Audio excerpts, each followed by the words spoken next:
গ্রুপের মতো আমাদের মাথায় দিয়ে রাখে, সেই মানুষগুলো ধীরে ধীরে চলে যাচ্ছে। এটা আসলে অনেক চিন্তার একটা ব্যাপার, একটা ভাবনার ব্যাপার।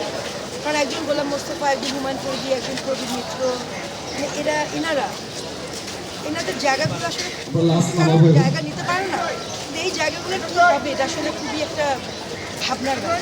কারণ এনারা আমাদের দিক নির্দেশনা দিয়েছেন, এনাদের কাছ থেকে আমরা শিখেছি। আর প্রবীর মিত্র কাকুর সাথে কিন্তু আমি বেসিক্যালি চলাচল বলতে পারি। এই যে ছেলেটা দেখছেন, ওনার ছেলে মিথুন, ওকে আমি কোলে নিয়েছি, বোনকে আমি কোলে নিয়েছি। মানে আমরা পুরান ঢাকায় আমি শিক্ষক সমিতির পাশে ছিলাম, আমরা 60 নম্বর লক্ষ্মীবাজার আমাদের বাসা ছিল, এবং মার সাথে আমাদের প্রতিদিনই দেখা হতো, কথা হচ্ছে। মানে খুবই একটা পারিবারিক সম্পর্ক ছিল। কিন্তু পরে বড় হওয়ার পর হয়তো যে যার নতুন ছড়িয়ে ছিটিয়ে গেছি। আমার একটা আফসোস যে আমি সবসময় সবার অসুস্থতায়, সবার বিপদাপদে যাই, কেন আমি কাকুকে দেখতে গেলাম না, এই আমাকে সারা রাত ঘুমাতে দেয়।